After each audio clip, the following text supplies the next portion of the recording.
اندر نبی کی محبت ہوگی، جس دل کے اندر نبی کی محبت کا چراغ جل رہا ہوگا، جس دل کے اندر نبی کی محبت موسن ہوگی، تو قسم خدا کی وہ اولاد کبھی باپ کی نافرمان نہیں ہوگی، وہ اولاد کبھی ماں کی نافرمان نہیں ہوگی، وہ اولاد کبھی پڑوسیوں کو نہیں ستائے گی، اس لیے کہ نبی کی محبت کا پیغام تو یہ ہے کہ پروردگار عالم نے تو یہ پیغام دیا ہے کہ اے میرے امتیوں سنو، میرا پیغام تو یہ ہے کہ میں انسان ہوں تو انسان ہے، میں جانوروں سے بھی محبت کا پیغام دیتا ہوں۔ اولاد کے دلوں میں نبی کی محبت پیدا کرو، جب اولاد چھوٹی ہو تو نبی کی محبت ان کی گھٹی میں ملاؤ۔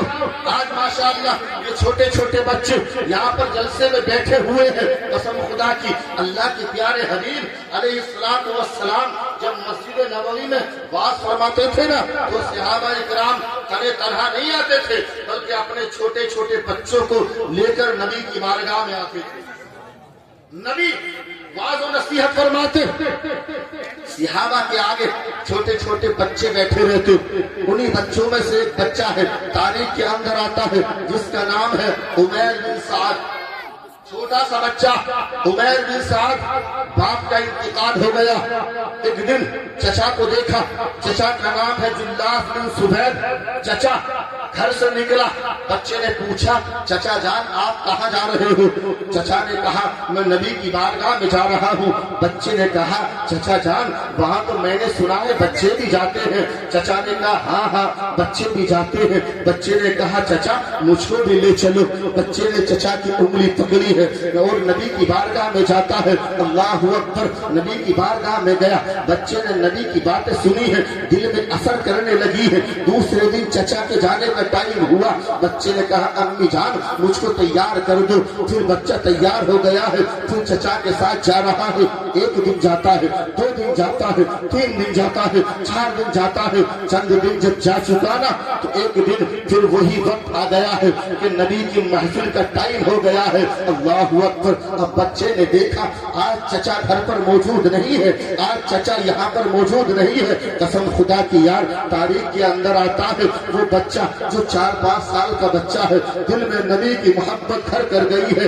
آج ہم ہیں، اپنے بچوں کو ہم بھی لے جاتے ہیں لیکن محفل میں نہیں لے جاتے ہیں، میلاد میں ہم نہیں لے جاتے ہیں، مسجد میں نماز پڑھنے کے لیے ہم نہیں لے جاتے ہیں۔ اگر ہم لے جاتے ہیں تو نمائش دیکھنے ہم لے جاتے ہیں، اگر ہم لے جاتے ہیں میلہ دیکھنے ہم لے جاتے ہیں، پکنک پہ گھمانے کے لیے ہم لے جاتے ہیں۔ اگر میلاد میں جا رہے ہیں نا، نماز پڑھنے جا رہے ہیں نا، اور اگر بیوی نے کہہ دیا اس کو بھی لے جاؤ تو کہتا ہے اس سے چھوٹے والے کو بھی بھیج دے، اس سے چھوٹا کوئی اور نہ ہے اسے بھی بھیج دے۔ لیکن قسم خدا کی عمیر بن سعد نے جب دیکھا کہ آج چچا موجود نہیں ہے، وقت آ چکا ہے، پریشان ہے، دل مچل گیا، نبی کی محبت دل میں موجیں مارنے لگی۔ سوچتا ہے وہ دیوانہ کہ آج تو چچا نہیں ہے، آج کس طریقے سے نبی کی باتیں سننے ملیں گی۔ ٹائم دیکھا، سوچنے لگا اب ٹائم تو ہو گیا ہے۔ اللہ اکبر، اب دیکھا چچا نہیں ہے نا تو ننھے ننھے قدموں کو اپنے گھر سے نکالا ہے، ننھے ننھے قدموں سے مسجد نبوی میں چلا جاتا ہے۔ نبی واضح نصیحت فرما رہے ہیں، اللہ اکبر، نبی کی تقریر سنیے ہے۔ اس دن اللہ کے رسول نے قیامت کا منظر بیان کیا ہے۔ قیامت کا منظر سننے کے بعد میں قیامت کا منظر سننے کے بعد میں بچہ گھر آیا، اور جب گھر آ کر جب تھوڑی دیر کے بعد اس کا چچا آیا نا تو بچے نے کہا چچا جان آج اللہ کے رسول صلی اللہ علیہ وسلم نے بڑا پیارا بیان کیا ہے، آج اللہ کے رسول نے قیامت کا نقشہ کھینچ دیا ہے، آج اللہ کے رسول نے قیامت کا نقشہ بیان کیا ہے۔ یا چچا جان آپ بیان سے چوک گئے، آپ نے بیان نہیں سنا۔ بچے نے پورا قیامت کا نقشہ بیان کر دیا۔ جب اس کے چچا نے اتنا سنا نا تو چچا نے کہا اے بھتیجے، اگر محمد نے یہ کہا ہے، اگر محمد اس میں سچے ہیں تب تو ہم گدھوں سے بھی گئے گزرے، تب تو ہم گدھوں سے بھی گئے گزرے۔ جب بھتیجے نے اتنا سنا کہ چچا یہ تو نبی کی توہین کر رہا ہے، یہ تو نبی کی بات کا انکار کر رہا ہے۔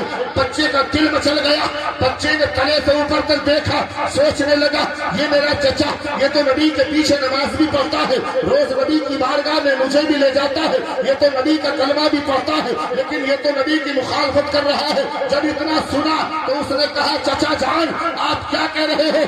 آپ نبی کی بات کو جھٹلا رہے ہیں، آپ نبی کی بات کا انکار کر رہے ہیں۔ اللہ اکبر پیارے، بچہ یہ سوچنے لگا اگر میں نے نبی سے نہیں بتایا تو نبی سے یہ وفاداری نہیں ہوگی، اگر میں نے خونی رشتے کو نبھایا اور نبی کو نہیں بتایا تو میں خونی رشتے کا تو نبھانے والا ہو جاؤں گا لیکن نبی کا غدار ہو جاؤں گا۔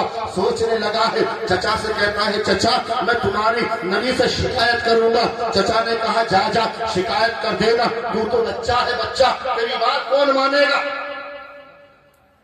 عمیر بن سعد نے جب اتنا کہا تو کہا میں تمہاری شکایت نبی سے کروں گا۔ عمیر بن سعد نبی کی بارگاہ میں جاتا ہے، چھوٹا سا بچہ ہے، نبی کی بارگاہ میں عرض کرتا یا رسول اللہ میرا جو چچا ہے نا وہ منافق ہے، وہ زبان سے تو کلمہ پڑھتا ہے لیکن دل سے آپ کا انکار کرتا ہے، یا رسول اللہ وہ کھلا ہوا منافق ہے، اس نے آپ کی بات کو جھٹلایا ہے۔ میرے نبی کے سامنے صحابہ کرام بیٹھے ہوئے ہیں، نبی نے صحابہ کی طرف دیکھا، کہا او صحابہ ذرا بتاؤ تو صحیح یہ عمیر بن سعد سچ کہتا ہے، یہ چھوٹا سا بچہ ہے، کیا اس کا چچا جلاس بن سوید منافق ہے؟ تمام صحابہ نے کہا یا رسول اللہ وہ تو آپ کے پیچھے نماز پڑھتے ہیں، وہ تو بزرگ صحابی ہے، یا رسول اللہ وہ تو 5 وقت نماز پڑھتے ہیں، وہ تو صاحب شرع ہے، یا رسول اللہ وہ منافق نہیں ہے۔ لیکن نبی نے فرمایا یہ بچہ تو کہہ رہا ہے وہ منافق ہے۔ تب صحابہ نے کہا پہلے اس کے چچا کو بلا لیا جائے،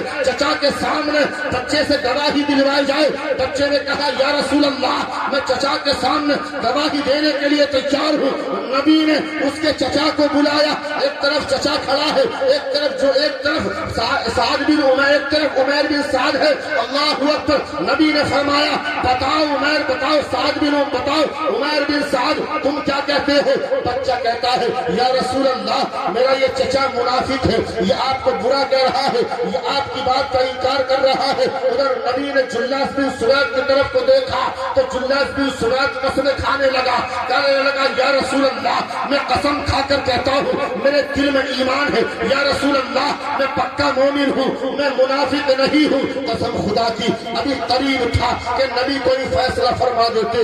صحابہ کرام دیکھ رہے ہیں، نبی دیکھ رہے ہیں، جلاس بن سوید سمجھ رہا ہے کہ فیصلہ میرے حق میں ہوگا۔ اتنے میں وہ چھوٹا سا 4 سال کا بچہ ہے، قسم خدا کی اپنی نظروں کو نیچے جھکاتا ہے، دامن پھیلا کر رب کی بارگاہ میں التجا کرتا ہے، رب کی بارگاہ میں عرض کرتا ہے یا میرے مولا میں تیرے نبی کا کلمہ پڑھنے والا ہوں، تیرے نبی کی محبت کے خاطر میں نے خاندان کو قربان کر دیا ہے، تیرے نبی کی محبت کے خاطر میں نے خون رشتے کو قربان کر دیا ہے۔ اے میرے مولا اللہم ان کنت صادقا فصدقنی وان کنت کاذبا فکذبنی۔ بندہ وہ چھوٹا سا دیوانہ رب کی بارگاہ میں عرض کرتا ہے مولا اگر میں سچا ہوں تو تو میری سچائی کو ظاہر کر دے اور اگر میں جھوٹا ہوں تو تو میرے جھوٹ کو ظاہر کر دے۔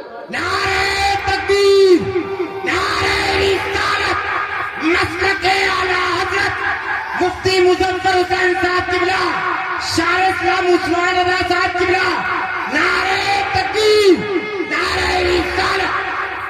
تو میرے جھوٹ کو ظاہر کر دے۔ وہ یار 4-5 سال کا بچہ ہے، نبی کی محبت میں لو لگا کر نبی کی بارگاہ میں عرض کرتا، نبی کی محبت میں لو لگا کر رب کی بارگاہ میں عرض کرتا ہے قسم خدا کی ابھی نبی نے فیصلہ نہیں فرمایا ہے، اتنے میں بلبل سدرہ حضرت جبریل تشریف لائے اور سورہ توبہ کی آیت یحلفون باللہ ما قالوا وَلَقَدْ قَالُوا كَلِمَةَ الْكُفْرِ بَعْدَ إِيمَانِهِمْ، یہ آیت لے کر نازل ہوئے۔ ارشاد عرض کرتے ہیں یا رسول اللہ پروردگار عالم نے آپ کو سلام بھیجا ہے اور یہ آیت لے کر بھیجا ہے۔ آیت کا مفہوم یہ ہے پروردگار عالم ارشاد فرماتا ہے اے میرے محبوب سنو سنو، یہ قسمیں کھا کھا کر کہہ رہے ہیں لیکن سچ یہ ہے کہ یہ ایمان لانے کے بعد میں ایمان سے پھر چکے ہیں، یہ کلمہ کفر بول چکے ہیں، یہ اپنے دعوے میں جھوٹے ہیں، اور یہ بچہ جو کہہ رہا ہے یہ سچا۔ اللہ کے نبی نے اس بچے کو اپنے سینے سے لگایا، اور یار نبی کی محبت اپنے بچوں کے دلوں کے اندر پیوست کرو۔ یہ چھوٹے چھوٹے بچے ہیں، ہم ان کے حقوق ادا کریں، ان کے اچھے نام رکھیں، اللہ اکبر، ان کے عقیقے کریں، ان کو اچھی تعلیم دیں، اللہ اکبر۔ بچوں کے حقوق جب ہم صحیح طریقے سے ادا کریں گے تب کہیں جا کر ہم یہ امید کر سکتے ہیں کہ یہ بچے بڑے ہو کر ہمارے حقوق ادا کریں۔ آج بڑھاپے میں ہر ایک شکایت کرتا کہ اولاد نافرمان ہے، ہر ایک شکایت کرتا کہ حضرت اولاد ہمارے حقوق ادا نہیں کر رہی ہے، لیکن کبھی ہم نے اپنے گریبان کے اندر جھانک کے دیکھا ہے کہ ہم اپنی اولاد کے حقوق کس طریقے سے ادا کر رہے ہیں؟ ہم جب بچہ چھوٹا ہے تو ہم اس کو کھلا کیا رہے ہیں، ہم اس کو پڑھا کیا رہے ہیں، شریعت نے کیا حقوق ہمارے اوپر عائد کیے ہیں، ہم کیا کوئی حق اس کا ادا کر رہے ہیں؟ اگر ہم نے اپنے بچوں کے حقوق ادا کیے ہوتے تو ہمارے بچے اللہ اکبر جوانی میں والدین کے نافرمان نہیں بلکہ وفادار ہوتے۔